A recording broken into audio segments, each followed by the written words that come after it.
Coucou les amours.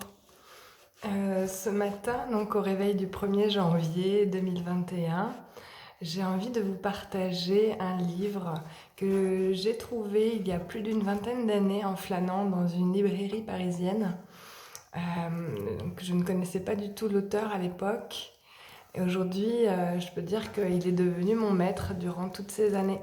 Donc ce livre, il s'appelle Pensée quotidienne et il s'agit de lire tous les jours une pensée quotidienne.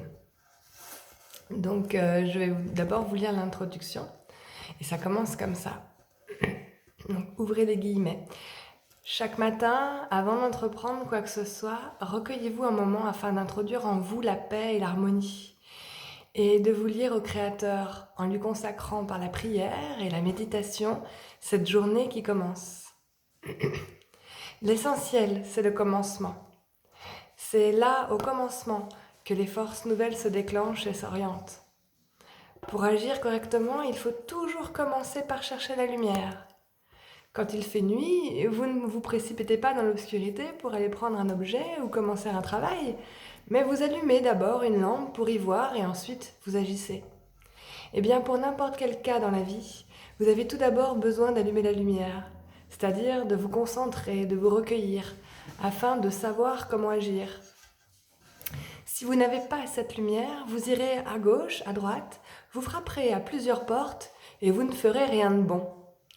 Toute la journée est inscrite dans la direction que vous donnez dès le matin à vos pensées. Car suivant que vous êtes attentif et vigilant ou non, vous déblayez le chemin ou, au contraire, vous l'encombrez de toutes sortes de choses inutiles ou même nocives. Le disciple de la science initiatique sait comment il doit commencer la journée s'il veut qu'elle soit fructueuse, remplie de grâce de Dieu, afin de pouvoir répandre cette grâce autour de lui sur toutes les créatures. Il sait qu'il doit avoir dès le matin une pensée fondamentale autour de laquelle graviteront durant toute la journée toutes ses autres pensées. Si vous avez pour chaque jour un but précis, une orientation précise, un idéal à atteindre, toutes vos activités vont peu à peu s'ordonner, s'organiser et contribuer à la réalisation de cet idéal. Et même lorsque des pensées, des sentiments étrangers, négatifs, tenteront d'entrer en vous, ils seront détournés et mis au service du monde divin. Ils seront obligés eux aussi d'aller dans la direction que vous avez vous-même choisi de prendre.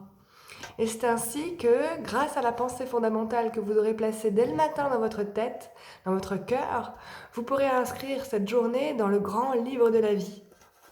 Et puisque tout s'inscrit une fois que vous aurez vécu une journée splendide, une journée de vie éternelle, non seulement elle sera enregistrée, non seulement elle ne mourra pas, mais elle tâchera d'entraîner toutes les autres journées à la suite pour qu'elle lui ressemble.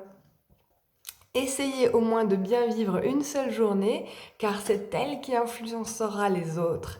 Elle va les inviter pour leur parler et les convaincre d'être comme elle, équilibrée, ordonnée, harmonieuse. Voilà, fermez les guillemets. Signé Omram Michaela Ivanov. Donc je vais essayer de tous les jours vous lire cette fameuse pensée.